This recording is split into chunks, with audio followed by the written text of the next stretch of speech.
वंदे मातरम. आता आम्ही कातरणी गावात आहोत आणि अनायसे इथं आलेलोच आहोत. तर इथे गॅसची गाडी आलेली. कोणत्या कंपनीची गाडी आहे? HP ची आहे, हिंदुस्तान पेट्रोलियमची. तर टाक्या आलेल्या आहेत. तर मी जनजागृती कायम करत आलेलो आहे. निर्भय महाराष्ट्र पार्टीचा प्रत्येक निर्भय वीर आणि वीरांगना याच्यामध्ये कायम प्रबोधन करत आलेलो आहोत. आज आम्ही तुम्हाला शिकवणार आहेत सिलेंडर कसं खरेदी करायचं. साधा दूधवाला 1 लिटर दूध ज्या वेळेला आपल्या घरी देतो त्यावेळेला त्यांनी धार टाकावी अशी आपली प्रामाणिक इच्छा असते. साधा शर्ट घेतला तर त्याच्या लेबलवर जी काही किंमत आहे त्या किमतीप्रमाणे आणि जे काही साईज लिहिली त्या साईज प्रमाणे आम्हाला शर्ट पाहिजे असतो. टमाटे घ्यायला गेलं तर आपण 1 किलो टमाटे मोजून घेतो, 1 किलो कांदा मोजून घेतो. जर आज टमाट्याचा भाव पडला आणि तुम्हाला बाजार भावामध्ये 5 रुपये किलोनी जरी टोमॅटो मिळाला तरीही तुम्ही 900 ग्रॅम टमाटे घेत नाही, 1000 ग्रॅमच घेता. तसं याचं 14 किलो 200 ग्रॅम हे वजन आजपर्यंत आपण बाप जन्मात कधीच मोजून घेतलेलं नाहीये. तुम्ही सगळ्यांनी ते मोजून घेत चला. तर त्याचं प्रात्यक्षिक तुम्हाला मी दाखवतोय. आता हे साहेब आहेत, हे आलेले डिलिव्हरीला, हे आपल्याला हे काटा दाखवत आहेत. पहिल्यांदा हा त्यांचा काटा आहे. हा बदल झालेला आहे.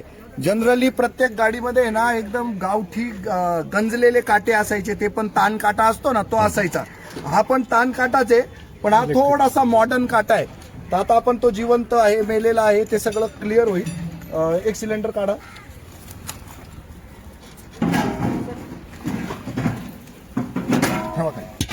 या सिलेंडरचं, रिकाम्या सिलेंडरचं वजन जे आहे ते 16 किलो आहे. हे प्रत्येकाचं सारखं नसतं. हे बघा इथं, बघा इथं 16 किलो 300 ग्रॅम आहे. इथं बघा 17 किलो 200 ग्रॅम आहे. इकडे बघा 15 किलो 900 ग्रॅम आहे. इकडे बघा 16 किलो आहे. इकडे बघा 15 किलो 600 ग्रॅम आहे. कारण प्रत्येक टाकी बनताना एकेकाला किती लोखंड लागतं तर त्याप्रमाणे त्याचं वजन असतं. आणि याच्यामध्ये आपण ऍड काय करायचं, आता भारतामध्ये जम्मू काश्मीर पासून तर खाली कन्याकुमारी पर्यंत, लक्षद्वीप आणि तुमचे अरुणाचल प्रदेश, नंतर अंदमान निकोबार बेटा असू द्या, सगळीकडे ह्या टाकीमधला गॅस हा 14 किलो 200 ग्रॅम असतो. म्हणजे आता या टाकीमध्ये किती असलं पाहिजे वजन? ही पूर्ण जर टाकी उचलली तर किती म्हटलं पाहिजे? 30 किलो 200 ग्रॅम भरलं पाहिजे. कारण 16 किलोची रिकामी टाकी आणि त्यातल्या गॅसचं वजन 14 किलो 200 ग्रॅम.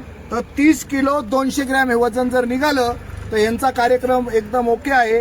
आणि जर नसेल तर मग चोरी होते आहे असं आपल्याला म्हणता येईल. द्या हा मग याचं 00 दाखवा. हे बघा आता हा 00 बघा व्यवस्थित सगळ्यांनी. हा आता उचला.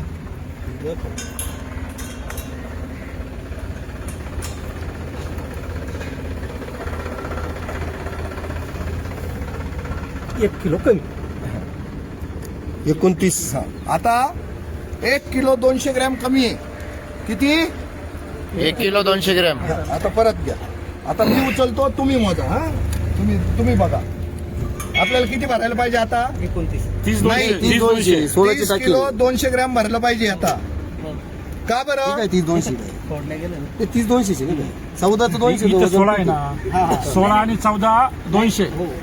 हे बघा परत सांगतो, या सिलेंडरवर जो वरचा आकडा आहे पिवळ्या अक्षरातला, हा रिकाम्या लोखंडाचा गॅसच्या सिलेंडरचा वजनाचा आकडा आहे.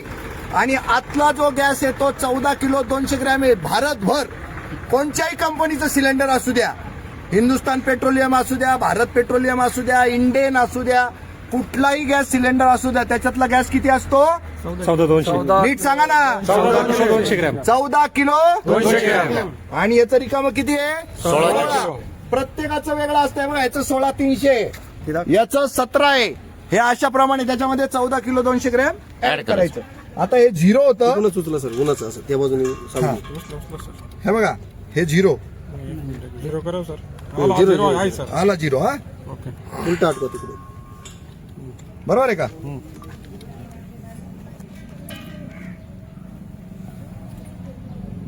लांब 30 700. 30 700 स्थिर होत नाही, स्थिर होत नाही. कोण उचलू शकतं? पूर्ण अशी वासर गेली पाहिजे. स्थिर जाऊन धरा थोडं जागी असं दाबून, पोटाला दाबून धरा. हा तू बाजू सर थांबता तू बस. किती आहे? 30 किलो. हा ठीक आहे. 200 ग्रॅम ओके, काही ठीक प्रॉब्लेम आहे, नाही. ठीक आहे. ओके. 180. पण सगळ्यात पहिल्यांदा याच्यातला दोष काय आहे ते सांगतो. ही वजन करण्याची पद्धती अजून शुद्ध आणि सुटसुटीत आणि सोपी होणं गरजेचं आहे. आणि यांना विचारलं ना आत्ता डिलिव्हऱ्या किती झाल्या गावात? 7-8 टाके गेले. 8 टाक्या गेलेल्या आहेत. 8 पैकी एकाला तरी यांनी मोजून दिली का विचारा? एकालाही नाही. दोष यांचा नाहीये, दोष आपलाय. घेत नाही. आपण कधीच मोजून घेत नाही. आता मला ऐकणारे माझ्या पक्षाचे जेवढे लोक आहे ना, कोणीच टाकी मोजून घेत नाही. माझ्यापासून सुरुवात करायला लागेल मला. माझ्याच पक्षातले लोक टाकी मोजून घेत नाही. तुम्ही मोजून घ्या. तर तुम्हाला विनंती आहे, तुमचं हे कर्तव्य आहे. तुम्ही मोजून दिलं पाहिजे. लोकांना सवय तुम्ही लावली पाहिजे. काटा सीट जर टांगला तर लोक हा. येतील ना अटकून दाखवा. हा, मग तशीच ना पद्धत.